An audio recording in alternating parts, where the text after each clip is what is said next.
Welcome to Diplomatic Channel. I am Amarachi Ubani. Israel and Hamas seem to be playing a game over the Gaza Strip. A ceasefire that was finally agreed early Saturday morning was violated after Israel said Hamas fired rockets.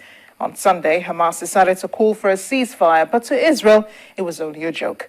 Prime Minister Benjamin Netanyahu has promised that Israel will do what it must to defend itself.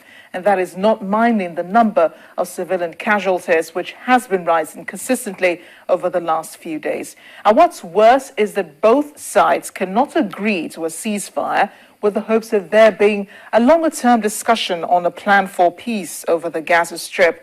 We could find more people dying for lack of food or in the hospitals because they have run out of medical supplies, and what they have can barely dress a wound caused by a shrapnel. Israel is also ignoring calls by the international community to scale back its attacks. Hamas, on the other hand, has been playing up civilian casualties to its own advantage, saying Israel has been targeting civilian populations.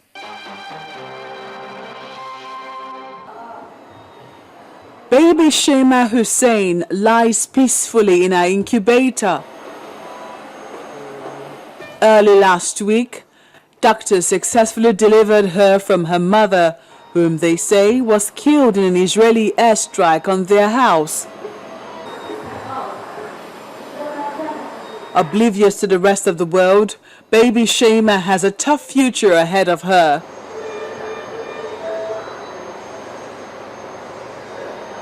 Doctors say her father and siblings have been killed in airstrikes. One of the many personal and hapless tales from the Hamas-Israeli conflict in Gaza.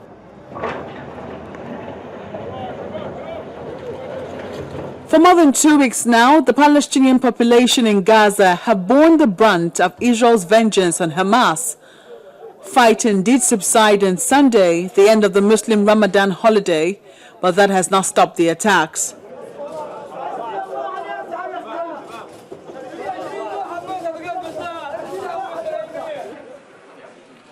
Well, earlier on Sunday, Hamas said it had endorsed a call by the United Nations for a 24-hour humanitarian ceasefire, at least for the holiday.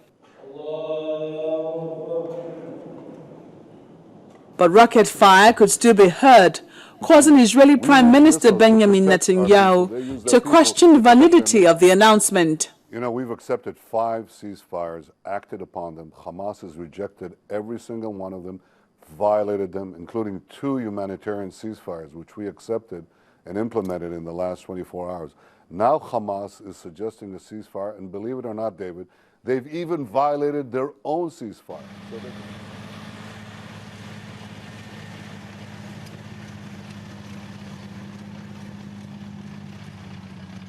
Videos from an Israeli television showed Israeli ground forces as they traveled to Gaza's Kibbutz Kiz's neighborhood and walked through rubble-filled streets.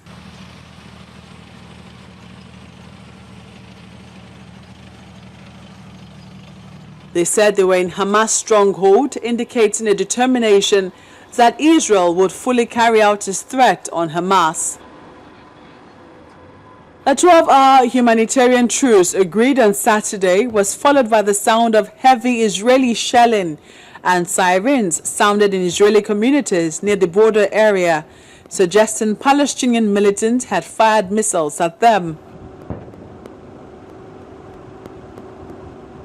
Gazans themselves are already tired of the violence, which they describe as a massacre, and that half of the victims are children.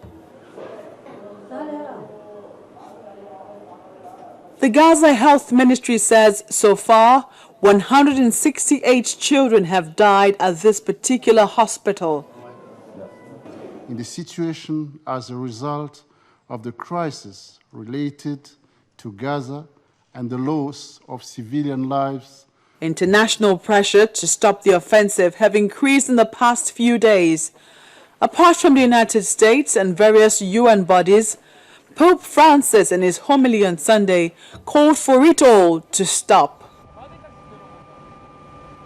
Meanwhile, foreign ministers from the United States, Europe, and the Middle East held a meeting in Paris on Saturday in which they called for the extension of the 12-hour ceasefire between Israel and Hamas. While it has been spearheading international efforts to end the conflict, the United States refuses to deal with Hamas because it regards it as a terrorist group.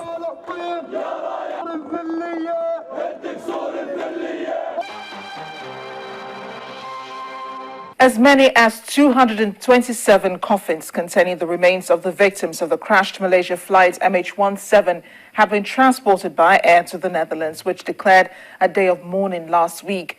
Officials will now begin the slow process of trying to identify them, and families and loved ones can claim the remains and properly have them buried. The question still remains, though, who shot down that flight as it flew over the eastern Ukraine regions of Luhansk and Donetsk. As there were quite a number of nationalities on that plane, it's understandable the international community wants to know who brought down the plane and how. But it may take a while before investigators from the Netherlands can begin to examine any evidence that might give a clue, because intense fighting still continues in the region.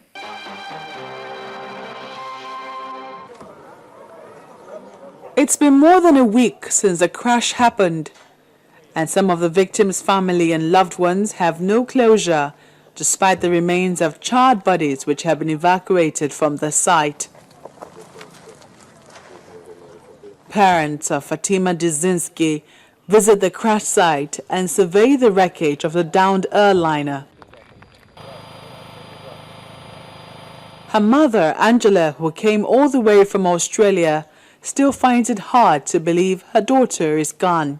If she's here right now, she will cook my favorite meal. It's Indonesian meal. It's rawon, and I really love